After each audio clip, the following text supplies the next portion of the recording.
Guys, welcome back to another Strawberry Sundays.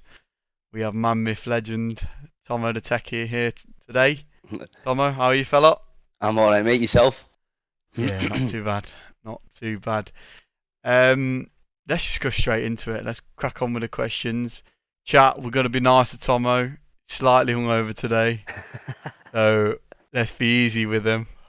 Um, but if you want to just go straight in, obviously introduce yourself to anyone that might not know who you are. A bit about yourself as well. um, I'm a very boring person, believe it or not. But so my name's Paul. People think my name's Tom, but my name's Paul Thompson. I've always been called Tomo, ranges for my school. Um, I started playing video games from quite a young age. I started playing competitive Call of Duty and around about Call of Duty 4, and then went all the way up through there.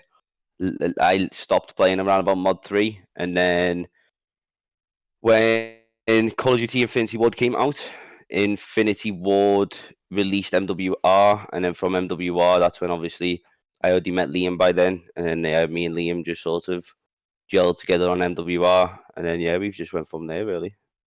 Um, yeah, just lived and breathed computers for basically 90% of my life. So So we'll go back to the competing because this is something that I never knew you did. So you started from you say COD 4. yeah. So um, essentially, I started playing COD 4 Publics, and then I didn't really get into GBs and stuff like that until it was like the start of MW2, and then from the start of MW2, that was when obviously we started playing GBs, started to get a little bit better, stuff like that. It was mainly just like a school team, and we had a school team, and then one of the lads stopped playing, so then we picked up another lad from Newcastle. And yeah, just basically play from there. I haven't really like taken competitive too serious. Um, I played my first wager when I was with Liam. Uh, Mm. so I've never really done the like. I've mainly just played like competitive, like respawn, stuff like that, Deserto and stuff like that back in the day. But yeah, I just when the Jetpack games came out, I moved from console to PC. So I started to play like CS:GO. Was top percent in the world on CS:GO at one point. And then yeah, I was like level 8 or level 9 facing, and it just stopped really. I've got quite a bad shoulder injury, which obviously runs all the way down my arm, which obviously just prevents me from playing all day every day really. Mm. So as soon as my shoulder and that gets sorted, um, yeah, I'm probably gonna start playing again. And then Liam's got some competition. Take him off that top spot. Exactly. Um, so when you've obviously come to PC and like you say um through CS:GO and those sorts of things, is is that sort of like what you prefer, the sort of boots on the ground Yeah, gameplay? I believe the slower the game is, the higher the skill gap. Now, there's the argument of when it was the jetpack games, people used to turn around and be like, "Oh, the jetpack games are the most skillful. The skill gap is the highest." I agree and I disagree. I agree for the fact of the skill gap on jetpack games is 90% gun skill. Mm. Um, I mean, it might be a bit less, but I used to have this disagreement with Luke Dutch because Luke Dutch used to love, Luke Dutch loves Advanced Warfare, and he used to say like, "Oh, but when you're playing boots on the ground, you can just get yourself stuck in a corner, and then what are you going to do about it?" I said, "Well," he said, "as soon as you get yourself stuck in a corner, you're trapped, you're dead." I said, "Well, you shouldn't have got yourself stuck in the corner in the first place. Like, Yeah. these people just want to go into the corner, shoot about 50 feet up in the air, and then possibly outgun someone across the map." So I just prefer the old slower pace games, COD 4, Mod 2, Mod 3, um, CS:GO. In my opinion, CS:GO is probably the greatest esports game or first person shooter game of all time. But people just don't give it a chance, obviously. And then Valorant has came out and played a few games of Valorant. Valorant is basically point and shoot like all the other sort of games like CS. But Valorant is absolutely terrible, absolutely terrible. It's So all this when they had all this like specialist moves and yeah, whatever you can do to those sorts of games, it just kind of ruins the whole aspect of it. the way I prefer it is like so. I preferred the older CODs like COD 4 where you picked one attachment, you picked three Yeah, perks. I believe like the first time they brought like the pick 10 system in place, which was I think it was Black Ops 2. It might have been one of the CODs earlier to that, but from what I can remember, it was Black Ops 2. I like Black Ops 2 as a game. I think Black Ops 2 is a very good competitive game. It's a very good viewers game. But the thing that I just dislike, it's like, oh, I've just lost a gunfight to someone. Oh, is it because he's got that specific grip on that I don't have, or is it because he's got this other attachment on that I don't yeah, have? Like, okay, yes, you can put that attachment on, but it's like I just prefer everyone to have a fair play, like a fair, even field across everything, and that's yeah. I where, like, think in my opinion, the brain knowledge and everything comes in. yeah, I think you're right. I think the brain and the gun skill actually come more into play when you've got, like you say, you've got one attachment, or which is just like Hmm. something as simple as like a red dot or Exactly. something like that that doesn't really, it does nothing to the gun, obviously, but it just improves the way that like something as small as looking down a sight. Hmm. And I think, like you say, when they changed it to adding so many attachments, and you have to level the gun up to the max level and all that kind of thing, from Mm. like a just a pub stomp sort of player, it's just not fun. It does. It Like just you gets say, it gets boring, like yeah, and what what you tend to see in Call of Duty is like it's the same four attachments used all of the time. It's the same gun mostly used all of the time. So it's like I don't understand why they waste so much development time developing attachments that nobody's ever really going to use. It's just, in my opinion, just a waste of time. yeah. I think that the reason they have behind it is like you say, so they have that variation for different players to be using all these different attachments. But like you say, 2 weeks into the game, everyone knows what the best attachments are and they're using them anyway. So it's like you knock that right back down to four attachments and leave it at four attachments, for example. Mm. Like it just makes a lot more sense. And like you say, the developers aren't wasting their time on just pointless additions to these attachments. Exactly. S I'm trying to think of. I haven't really played much of. I think I've got like 8 days game time on Warzone, so I haven't really played much of that. But I'm trying to think of like an attachment on there that like no one ever uses. But it's pathetic. It's like, what's the point? The only thing I think I like, which I've liked, is the addition to put perks on your guns specifically. So like on MW, where you can put sleight of hand on your MP5, stuff like that. yeah, Um, but apart from that, yeah, I mean, I wish they made a game where the perks were the same as he was on Mod 2. Where like you used to have to get your perk pro. yeah, So like marathon, and then if you got marathon pro was unlimited sprint, and then lightweight, and then if you got lightweight pro, I think it was like you would ADS fast and stuff like that. I think personally that is the best type of way to introduce perks that do two sort of abilities and stuff like that. And yeah, they should, in my opinion, if they brought a game out that was the same perk style as Mod 2, the same gun style. I can't really say COD 4 because people would get really bored. So I would say the same gun style as Black Ops 2 because even though there was a Pig 10 system, there wasn't like 1,000 attachments, whereas there is on all of these new CODs now.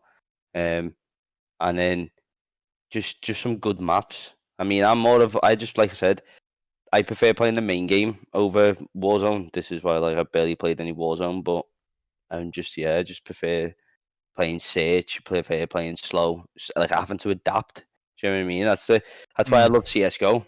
Like CS:GO, like I said, in my opinion, is the greatest game, but people just don't give it a chance because it looks terrible and it's old. So yeah. And like you say, I think it's just people don't actually just hop on it and give it that chance for actually to play it. Because I mean, I've watched it competitively, and I quite enjoy watching it. But again, I've not actually gone on and actually experienced it myself. yeah, it's Um, difficult as well though because the way the game is, isn't it? Like it's in. what's funny is like the stage that Warzone is in now, CS was in like 3 years ago. Yeah. Um, it's massively overrun by Russians. Uh, so yeah, it's crazy. Um, so we'll go back to how you've referred to obviously like hurting your shoulder and that sort of thing. So was that something that happened prior to you moving to PC? Is that like a reason why Um, you stopped competing or? no, so I think my shoulder is just a collection of things over the years. So I used to work on a till. One of my first jobs I worked in home and bag, and I used to work on a till all day, every day. So obviously swiping from right to left. Mm, Having a hobby of sitting at a desk all day every day obviously doesn't help. When I did play CS, so like what my shoulder was bad originally, but when I played CS, I distinctively remember a moment where I swiped right, like, so I swiped in left, and I got a shooting pain down my arm. But I'm partly to brain, to be honest. My girlfriend will say that like I'm one of these people where if I've got a pain, like my fingers sore or anything along those lines, I'll just keep fucking agonizing it. That's the type of person I am. yeah, I'll just keep sort of stretching my arm and trying like in hopes of fixing it, and then in reality, I've probably made it substantially worse. Um, yeah, but yeah, I think it's just a collection of because, like I said, well, I used to work for a company called BioStore, and I was driving like 60,000 miles a year. So yeah, I'm massively like right hand dominant, always being behind the wheel of my car. Um, yeah. So and then poor posture as well, I think. yeah. I think like you say, all those things don't help, and especially like you say, I can relate to that where if you get some sort of injury, it's not something that you just sit around and go, well, I'll wait 3 or 4 weeks for it to recover properly. Straight the way you just like, I'll be alright, sort of cracking on with it. I got absolutely done over by COVID though, because so essentially this time last year, so I used to work for another company. I left uni when I was working in BioStore because it was too much for me. It was like I was driving down from Glasgow and then going to uni the next day. So when I left that company and joined another company. Now I went back to uni, got a 2-1 in my first semester, and a mate of mine said to me, "You are very close to getting a first here. Um, so what do you want to do?" So it came to the decision on anything that any decision I make regarding work is an issue until I get another job. Whereas any decision I make regarding uni only affects me until any decision I make regarding uni, sorry, will affect me for the rest of my life. So I decided to leave work, but one of the main reasons why I decided to leave work was because of my shoulder. So Mm. I was meant to go and get physio on Christmas Eve. I got phoned up an hour before to say that they booked me in for the wrong physio and that I had to be rescheduled. So I was like, okay, that's fine. So they rescheduled it for me, and it was like 4 months from Christmas Eve. So I waited, I think it was like 3.5 months, and a week before I went to go and see my physio, I got a letter to say that it's been cancelled due to COVID. So yeah, I've just been kept in limbo really. So it's quite Yeah, annoying. It is quite annoying, but hopefully I can get it sorted this year. So, yeah. I mean, hopefully we're coming to the back end of sort of COVID now, and like you say, that you can actually get that sorted. hmm It was the same with, well, obviously not the sort of same scenario, but I was meant to fly out to Rome with my missus on the 17th of March, I believe, mm, when we went literally the day that we went into lockdown, or like 19th or 20th or something.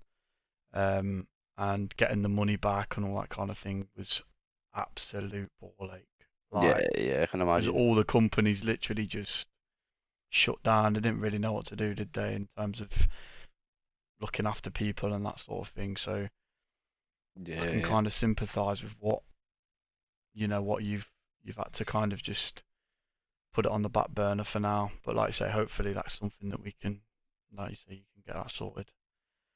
Um, so obviously we spoke briefly about like sort of behind the name. So obviously your name's not Tomo no, or no, my name's Tom. It Paul. is Paul. Yeah, yeah.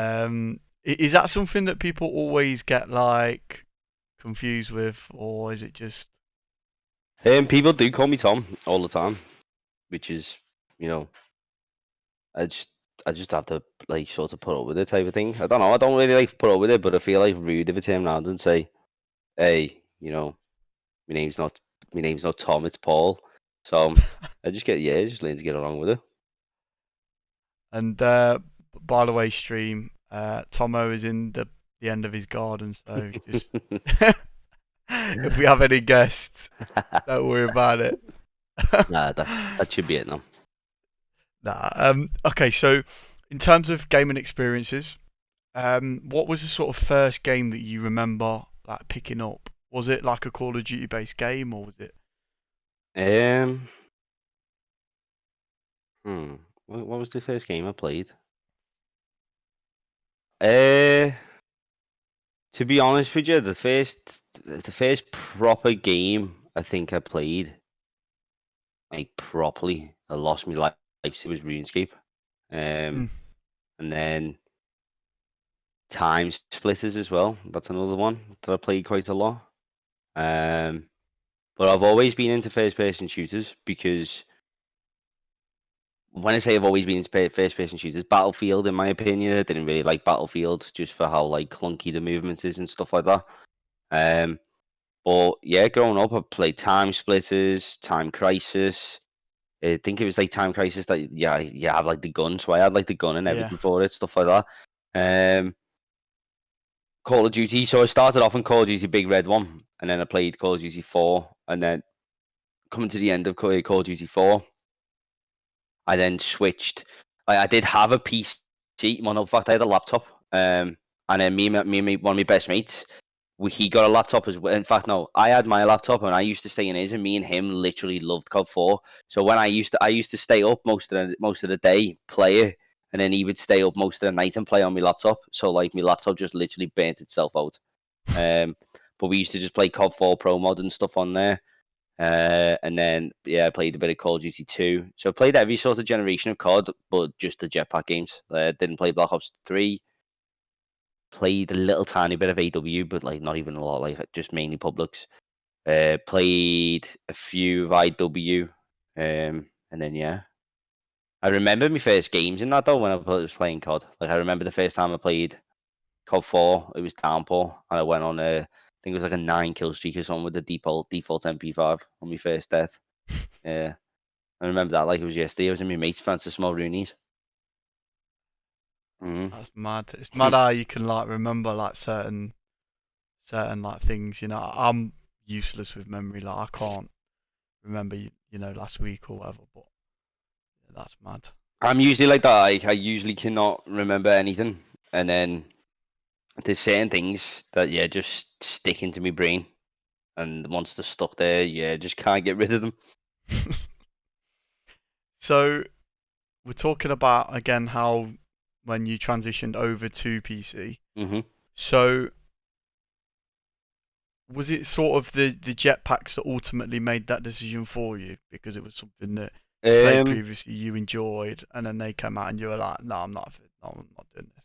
Essentially, yeah. Now, at the same time as well, if it wasn't for jetpacks, I would never have met Liam because when the jetpack games come out, that was when I sort of started to phase away from COD. I started to like not really enjoy it as much, so I started to go out, stuff like that, and then obviously going out. That's one of the nights out. That's where I met Liam. So obviously if it wasn't for the way I look at it is, if it wasn't for the jetpack games, I would never have met Liam. But it wasn't the main reason why I went over because I've always had like an interest in computers. Mm, Like I said, I played COD 4 Pro Mod, so I was playing like COD 4 Pro Mod and stuff before the jetpack games come out. Um, so I was already playing like a little bit of PC in that, but then obviously once the jetpack games came out, it was like okay, well, that was just like an extra injection of motivation to just play the PC games. yeah.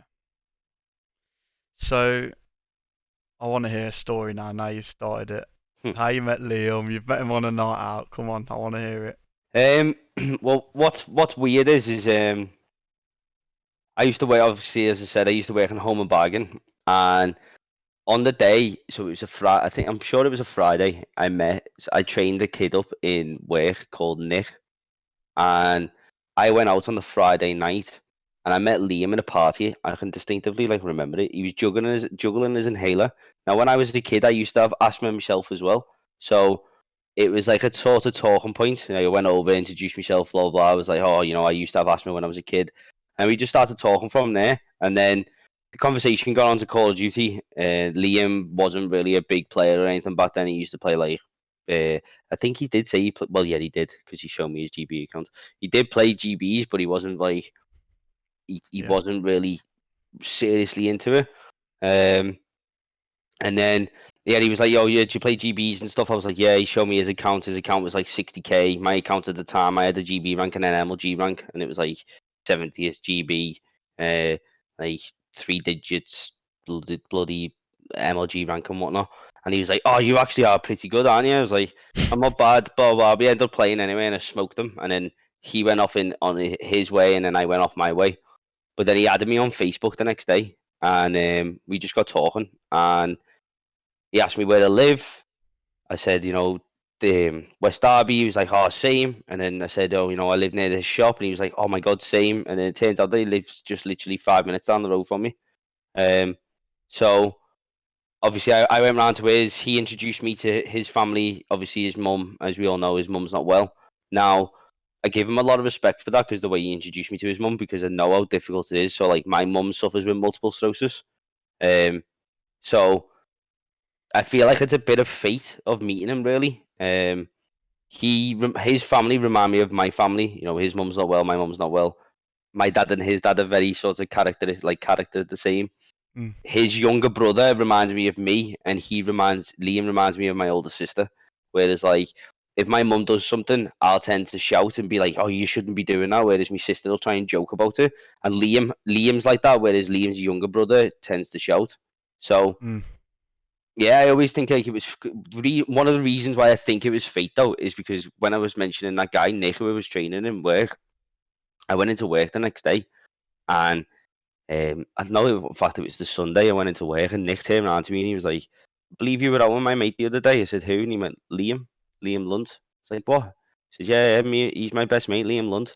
So like the more I think about it, the more I think like if I didn't go out on that night out, I probably would have met Liam somehow anyway through Nick because me and Nick became quite good mates in work. Yeah. So yeah, it's just fate, really. I think bizarre because he Crazy, could man. he could have lived anywhere. He could have lived anywhere in Liverpool, and he literally lived 5 minutes down the road from me. I've never knew him from growing up in the same area and stuff like that. So it's mind blowing.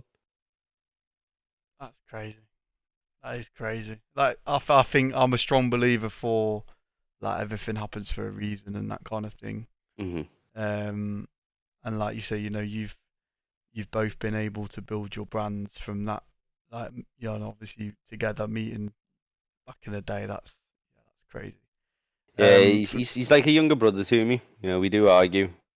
We do get into some serious arguments, but then like the next day, it's like, yo, I need your help, or yo, you talking to me for this or that. So yeah, we are. It's crazy because I try and there's a lot of my mates who don't really understand it. So then when I try and explain to them, I feel like not like judged in a way, but like they're looking at me as being, oh, you should have a job, or you should have this, you should have that. But like what me and Liam have done, mainly, well, when I say me and Liam, all I do is just do like, yeah, he's like the poster boy. Like no one else has done it in like Liverpool type of thing. And Liverpool is a very stereotypical city, mm, and it's mad because me and Liam used to sit there and talk about it, and he'd be like, "No one will watch me," and I'd be like, "Nah, people would watch you." I've been watching Twitch for years, and I was like, I'll watch it and stuff like that. And that's when I decided I was like, yeah, there's the PC, here's a controller, all that sort of stuff. And that because going back to my shoulder, in fact, that's one of the main things I've missed. So I don't know whether you've seen, I posted a picture on my Twitter in 2000 and well, the picture that I posted was it was a Facebook post from 2018, and that was essentially when my shoulder was like first started popping off and stuff like that. And I listed my PC up on here's the picture here, the 16th of September 2018, and listed it all up, and no one decided to buy it or whatnot. And like I said to Liam, if someone decided to buy it, Liam would like we wouldn't be here today because that's the PC that Liam got. Yeah. You know, it's crazy. But the main reason why I was deciding to try and sell it was because my shoulder was sort of sore at the time, and I've always like, if I've got a PC here, I'll go on it type of thing. So I was like, I need to get rid of it. So I just turned around and I just said, yo, take this off me. You can use it for as long as you want. And then yeah, obviously he started streaming, and we are where we are today. It is That's mad. mad. Yeah, it is mad. Well, mate, that's completely baffled me, bro. Literally, that's completely baffled me. Yeah, 2018 was when, because what's funny is that PC case is only just being swapped out. So Liam was still using that PC case, and the PC case is actually underneath this desk that I'm sitting at right now. So like, the PC's been around for a long time. That monitor he was using for a long time. It's still there in his. He uses it for like his chat and that now. Keyboard he still uses. Mouse he still uses. Mouse mat he still uses. So yeah, it is mad.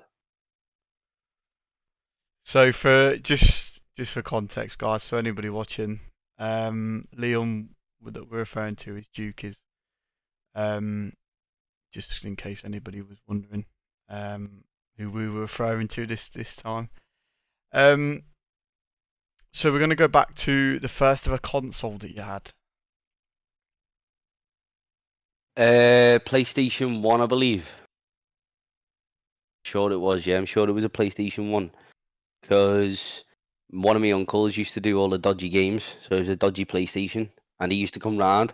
I used to see him like 3 times a year, and what was funny is that I always knew it was like coming close to Christmas because he'd come round like, yeah, I'd see him at like the start, like either like the start or the middle of the year, and then I'd see him like twice at the end of the year, and he used to come round with like a massive book, and he'd be like, circle the games that you want, and there'll be like games on every single one, and I'd be like, I circling them all, and then I wake up on Christmas to like 150 CDs of like just games that I could play on the Yeah, PlayStation. Um, yeah, definitely it was PlayStation 1, then PlayStation 2, because I used to be a complete like Xbox. I used to hate Xbox, and yeah. then um, I got an Xbox 360, the man's console, and then yeah, on there, Xbox One, PlayStation 4, PSP, Game Boy Color. In fact, I've still got a Game Boy. I've still got my original Game Boy Color, and it still Definitely want to works. you want to keep that. You want to Yeah, keep that. it still works and everything as well. I remember even where I bought it, man. See, you can tell I'm a big nerd because like my girlfriend's watching, so like she'll even admit that my memory's terrible. But if it's anything along like the lines of this sort of stuff, I can just remember it like it was yesterday. Yeah. Yeah, it's something you're passionate about though, so it's something that's like you say, it's something good for you, and like you say, those memories are fond memories, so it's not something that, like you say, is a bad thing. Mm. Um, so we'll go into sort of side of your techie, so to speak. So when was it that you started to like, because like you say, you're building your PCs and that sort of thing now. And as we all know, you help Liam quite a lot with his sort of um technology side of things. So what sort of brought you to love of building PCs? Um, the building of PCs and that people don't really understand that. Like that's not my um, my main set of knowledge. So the building of PC side of things it's very light work. I can look after businesses. Like I say, I used to be an IT engineer for it's like 52 schools across the north, like 50 odd schools across the northwest. Small businesses across the northwest. I've got like networking qualifications. My most sort of like famous bit of work I've ever done is fingerprint scanners and eye scanners in Rangers Football Club.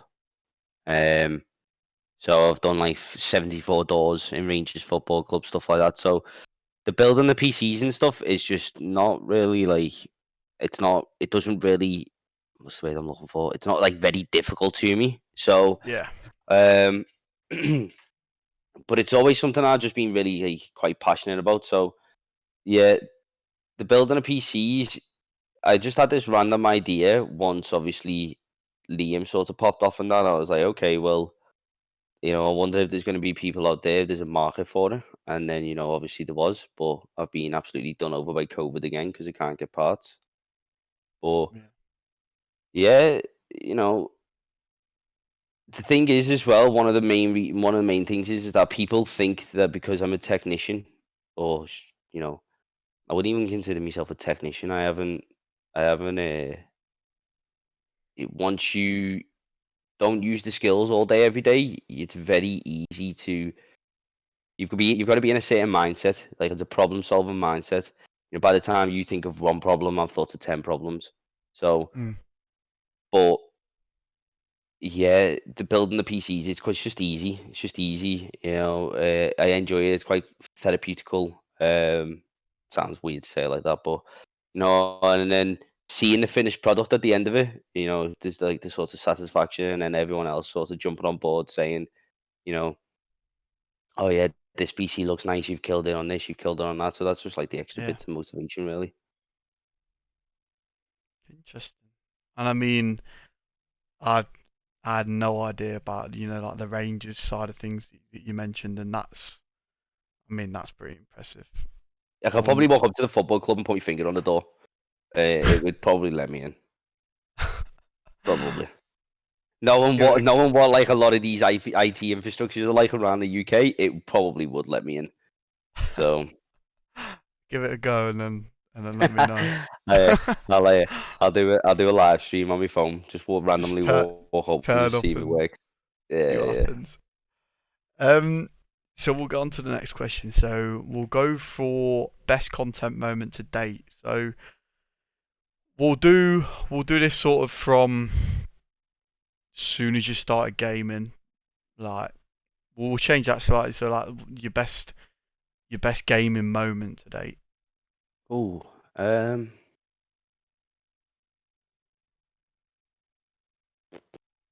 got a few to be honest. Now, one of them I can distinctively remember. So when I said we used to be a school team, we were on Modern Warfare 2. I think we were 175 and 0 at the time, and it was 3-3 last map on Quarry, and it was before the times of being able to join into party chat. So when you died, it was literally just like when your teammate died, you Yeah. couldn't hear them or nothing, and it was a 4v4 on Quarry, and I got a 1v3 in like 10 seconds to win us the game, to keep us the overall record. And oh my god, mate, when you get the set like the last kill and everyone's just screaming. Everyone was screaming, bro. Like not just my team, yeah, the other team was just screaming. So that's one of them. Um Another like gaming moment. It sounds sad getting completion escape on RuneScape when I was a kid. Yeah. That was a lot of years that though of my life wasted on RuneScape.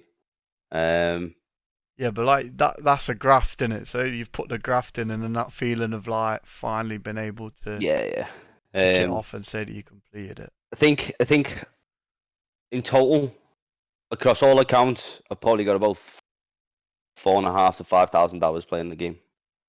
Fucking hell. Yeah, Yeah, yeah. that's a lot of hours. Mm, mm. Hell of a lot of hours. Um, but from like accomplishment wise though, like being, just being appointed like Liam's manager, now the realization still hasn't settled in. It's sort of now starting to more settle in now, but like seeing Liam where he is now to where he was when I first met him, you know, it's humbling, it's proud, you know what I mean? Like, people say like, oh, you do a hell of a lot for him or this or that, but they forget that at the end of the day, like, I'm employed by him, I'm paid by him, um, but at the same time, me being his manager and me being able to then go out as like poach Red Bull, get him sponsored by Red Bull, get him sponsored by LG, you know, do all that sort of stuff. Is yeah, it sounds mad to say like that, but like I'm astonished at myself because like to me I'm just an IT engineer. I'm just an IT guy, Mm. and I've been able to help Liam grow to where he is today. I've been able to grow my own sort of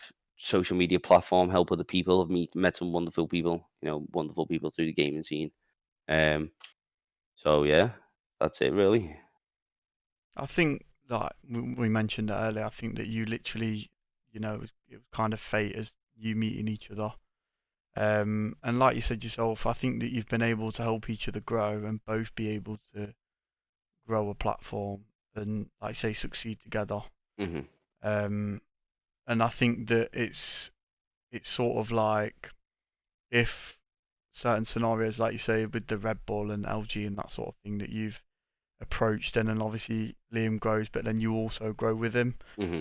Um, yeah, I think that's perfect sort of fitting that you've got there because you can kind of get lost in this sort of scene where you'll end up with someone with a manager, so to speak, or that sort of influence that doesn't necessarily have your best interests at heart. Where I think yours is you met before the success came. You met all before that. You've grown up together. You've had that friendship before any of this even happened. So you've both got each other's best interests at heart. Yeah, yeah, Um, definitely. Um, I say turn around to him and say this to him all the time. Like he's just like a younger brother to me now. mm, At the end, people say this. People do say you never cross friendship with business because obviously what can usually entail is that money at the end of the day causes a hell of a lot of arguments. But to me, like I'm just happy to be where I am. I'm just happy, and I owe a massive sort of vouch out to my girlfriend. She's been very supportive about it throughout the whole entire thing. But because I've been able to be Liam's manager, I've been able to concentrate on myself. Recently stopped taking like all my antidepressants and stuff like that. So I've been on like on the mend and all that sort of stuff. So I owe Liam just as much as what people think. Like, oh yeah, Liam owes you a hell of a lot. Like, I owe Liam just as much as he owes me, and I enjoy sort of like seeing him go out and do well. I have mm, every sort of all of his best interests in that because at the end of the day, what I know is that if I look after him, he'll look after me. Even though we argue, even though we disagree, even though sometimes he can be an idiot. Um, I know that at the end of the day, that if it did need him or if it did phone him, he would try and help as best as he could. So and then like I just like I said, I get treated like like a family member now. You know, his mum's went to go and give me a key. Liam doesn't even have a key to his own house. So like I am trusted. So I do. I yeah. like it. I like it because like his dad. So his dad reminds me a lot of like my dad. My dad's very old school, and so is his dad. And he didn't really believe in it all at first, and then obviously speaking to his dad sort of trusts me, and then like the way I explain it is, and why do people want to sit there and watch people play football when you can go and play it yourself? That's the argument against where they say, well, why would people want to watch people play a video game? Say, well, why would you want to go to a football match? Mm. So I've never heard that like analogy of those sorts of putting that into perspective, but there's I mean that loads. that works. You That's mean amazing. another one that I always like to say is like people to these people who don't really understand it is people who are average at the game or not very good at the game want to go and watch people play at a certain level that they wish they could get to.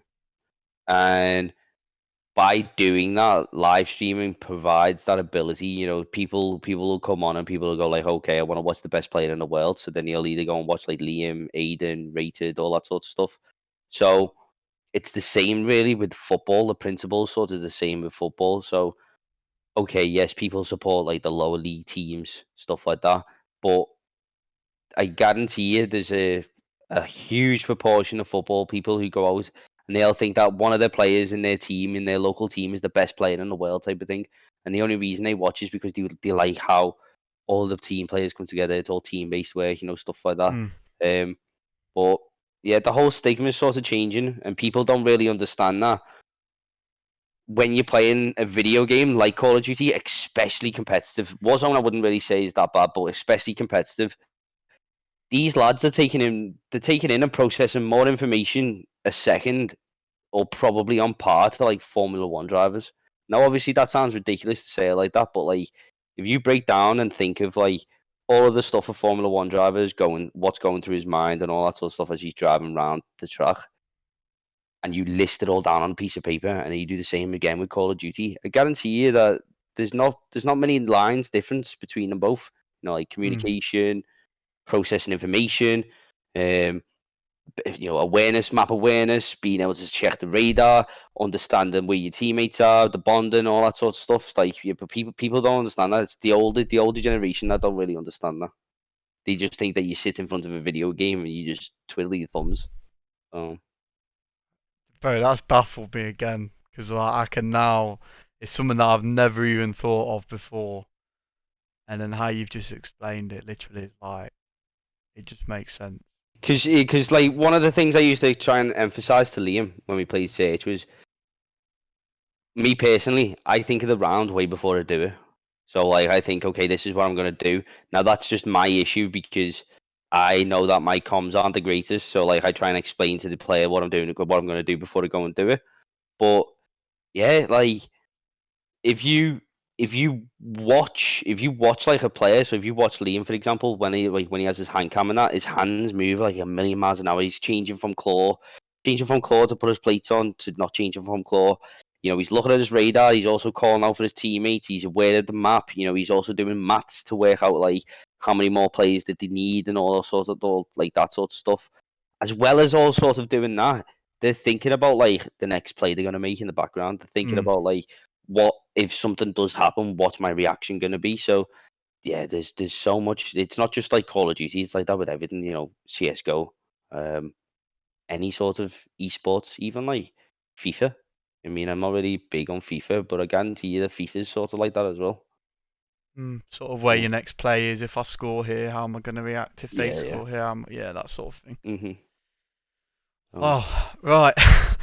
um, so we'll get on to the next couple of questions. So these are coming towards the end now. So we've got um, the best person you've worked with within the scene, and then why.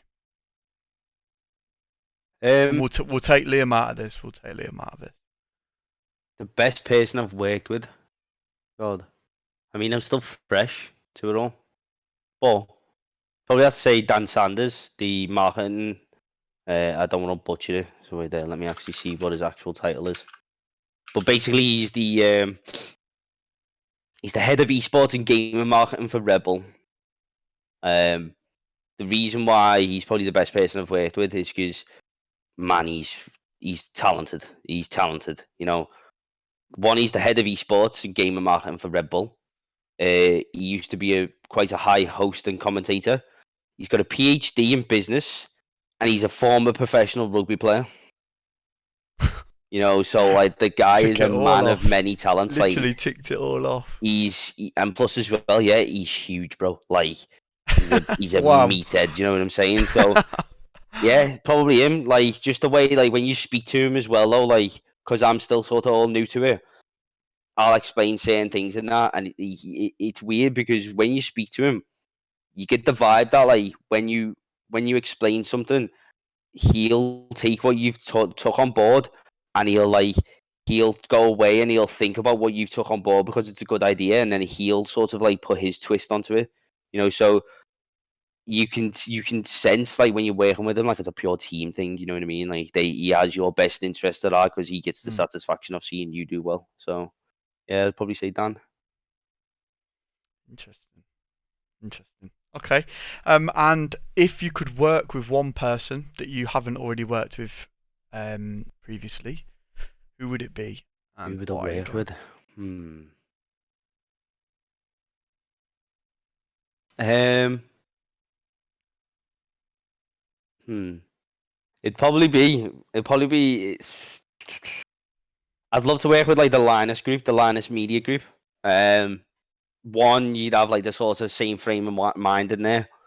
You know, being able to go into a place like that and being able to talk technical with those sorts of people, you learn a lot of stuff. Yeah. But it wouldn't be just specifically one person; it would be the group of them because they all have like really good attributes. Like one of them is a very what I call like head clever when it comes to like manufacturing stuff. He's like very good engineering wise.